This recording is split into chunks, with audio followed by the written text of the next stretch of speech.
This is by far the most ridiculous thing I've ever made. So fair warning. If you're squeamish with the idea of a guitar being anything but perfect and potentially hazardous, you may not want to watch. I mean, it's just concrete, so what could go wrong? As someone who prides himself on making nice guitars, I wanted to try something a little bit different. I watched a video by Crafted Workshop where he made a guitar out of concrete, but I had a problem with it. It was too nice. Albeit the project turned out great and his work was phenomenal, I wanted to put my own spin on it by making it have more of a construction, hard worker vibe. When I think of concrete, I think of those hard-working construction guys and road workers, not pristine curves and soft angles. So my buddy Sean and I began tackling this ordeal with our Explorer templates to make a mold. I should also mention, I've never worked with concrete.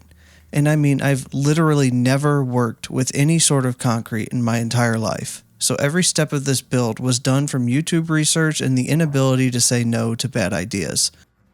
I used MDF to make the base of the mold due to its super smooth surface. From what I understood at the time, any sort of silicone mold will copy what it's poured over down to the tiniest detail. I still wanted it to be rough around the edges, but controlled roughness, if that makes sense. As a woodworker, this part was easy. I had all the tools necessary for this, unlike anything needed to drill or shape concrete. Everything seemed to be going smoothly, but inexperience leads to issues you're not able to account for right away. So I was just enjoying the process while it lasted.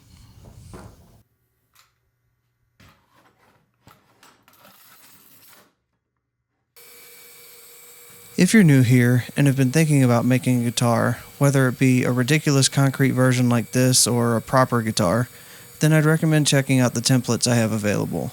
I use them in all of my guitar builds, and there are various headstock and body shapes to choose from. I give away a lot of guitars on this channel, so selling templates, growing views, and channel memberships are how I support that because it's not cheap. Speaking of giveaways, you may want to be subscribed because I have another giveaway coming soon, and it looks like this. It's another Explorer style body that is turning out rather awesome, and one lucky person will be able to own it soon. It'll be either the next video or the video after that, and I'll be sure to let you know how to win when the time comes.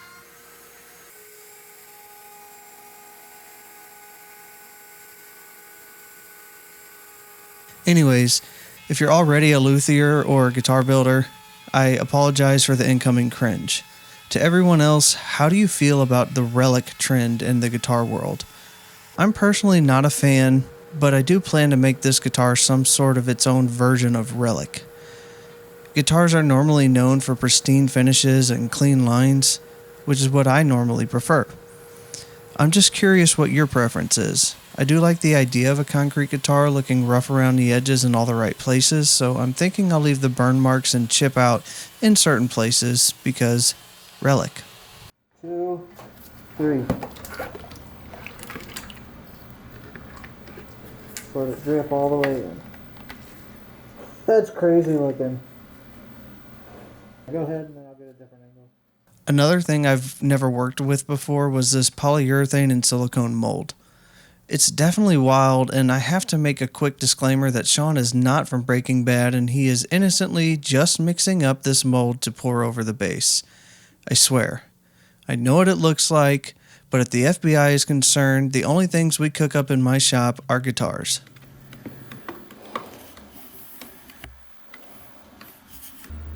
This part was a little nerve-wracking, but it was so satisfying to watch, even though I'm not a fan of the fleshy colored silicone liquid.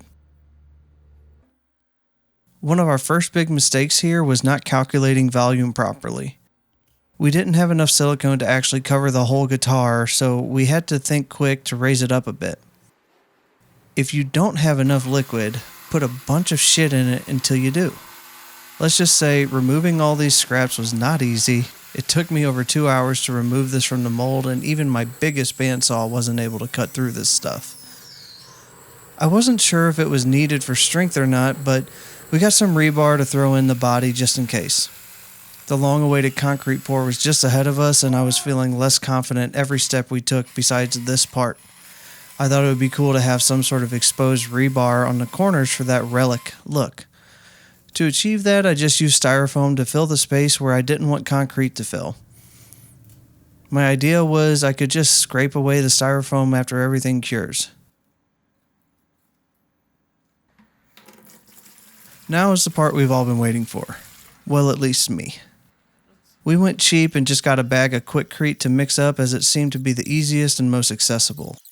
Again, I had no idea what I was doing, so if this is wrong, get over it. It still worked in the end.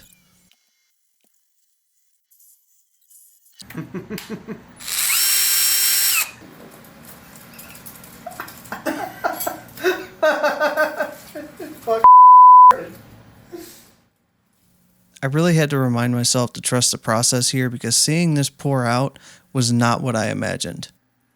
It just didn't seem to look right, and I finally realized this guitar was going to be well over 60 or 70 pounds by the time I was done with it. Leading to the next problem. We tried hollowing out some space off camera for the electronics cavity, and all it did was make the area too brittle and weak, like Sean's hands. Nothing like some exposed wiring to make this look a little bit more like a relic. I've been building guitars all these years with only the precision of my hands. I've also been wanting to expand into selling my own guitars but never seemed to have enough time on top of these giveaway videos. So, I recently partnered with Carbide 3D to show you this.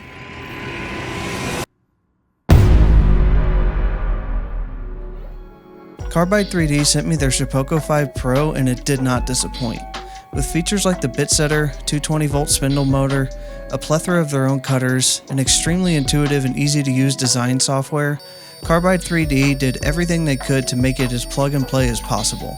It really was the one-stop shop for all things related to CNC work. But most important to me was the extremely fast shipping and outstanding customer service. I had a few issues with the setup and the team was quick to respond, they were helpful and kind, and they made it known that their goal was to get me up and running as quickly as possible. I was already looking for a CNC to take my ideas to the next level, and I'm extremely happy I chose the Shapeoko 5 Pro. What's even more important, Carbide 3D did not pay me to say any of this. They straight up said they just wanted an honest review of the product. So I ended up signing up to be an affiliate of their business, and I hope that if you ever decide to take the leap at the most cost-effective CNC with the best customer service in the industry, you choose to use my affiliate link. It won't cost you any extra to use, but it will let them know that I sent you to them. I'll make sure to leave a link in the description. Anyone who does use my affiliate link for Carbide 3D will receive a full set of SVG files for different fret scale links, guitar and bass bodies, and a few guitar and bass necks. I've used CNCs in the past, but never too much for guitar work. Which brings me to this video's direct sponsor, Ultra Clear Epoxy. I've been using cheap, knockoff epoxy for far too long, and this brand excelled in what I needed. The Ultra Clear tabletop epoxy cured with 0 air bubbles to make these inlays. They have cost-effective, high-quality epoxy for all different creator needs. I decided to tint mine with a highlighter-style yellow in an attempt to match a hazardous road sign. I poured it late at night, and the next morning it was ready to work. When I started woodworking, I hated epoxy. I fell into the trap of, it's not real woodworking and blah blah blah. But the more I use it, the more creative and crazy my builds become.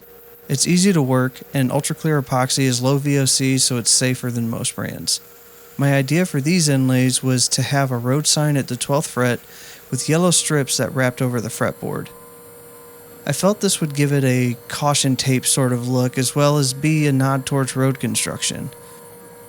The yellow really popped out next to anything I set it up against, and it was really easy to fill with some Black CA glue to make the cutouts pop.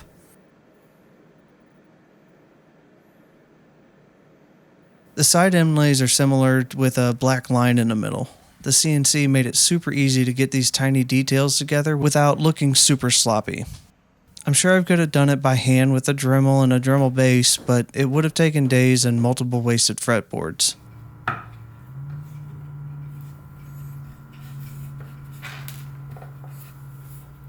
I've been thinking a lot about if I should give this guitar away. I would just hate to get sued if someone dropped it on their foot or pulled their back muscles from lifting it up. Not to mention, shipping would cost an absolute fortune. Which makes me curious, is a wildly heavy, slightly hazardous, exposed rebar, relic concrete guitar something anyone would be interested in owning? Let me know. Maybe if this gets 1 million views, I'll randomly select someone from the comment section that starts their comment with the word hazardous. I personally wouldn't play this thing often, but in the end, I'm sure it would look cool as a wall piece, or a home defense tool, or even a boat anchor.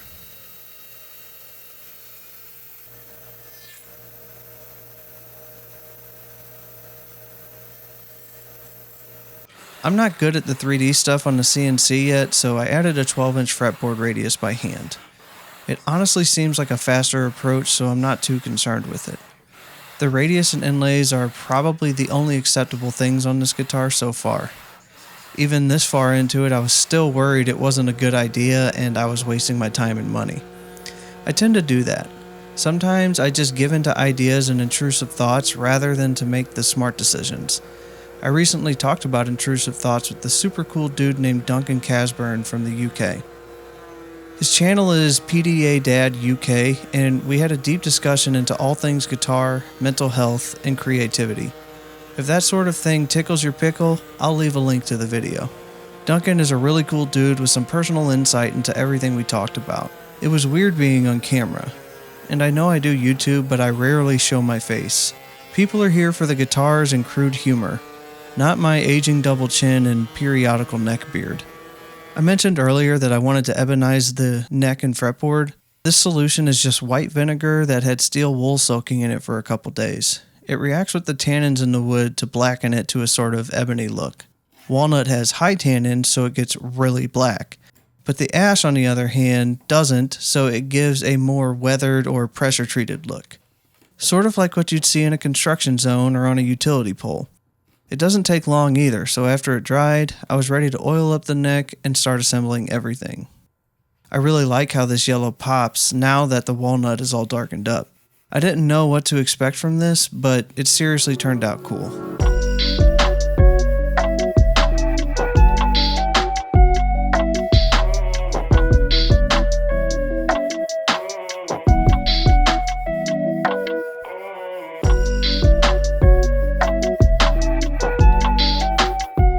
Speaking of hazardous, I normally put a lot of additional work into polishing frets and making them look clean, but all I really wanted to do here is make them playable and not too sharp on the ends. Real fretwork is its own monster task. I was falling behind on my normal posting schedule, so I had to skip a few steps to make this possible. I only went with gold frets because that's what I had. I'm curious on if you think gold worked here or if you would have preferred stainless steel. I'm still trying to learn what people like in this, and I normally just do what I like. The final steps in this monstrosity was drilling into the concrete for the bridge post and wiring channel. Drilling into concrete sucks, and I'm never going to do it again. One last thing was to cut a pick guard out on the laser, and it was finally ready to slap together and reveal. I normally do playthrough videos, but I just wasn't happy with the sound or feel of this. I'm going to take it back and put a little more work into it, and maybe I'll post it for members. And remember, we're doing another giveaway, so I'll see you on the next one. Thanks for watching.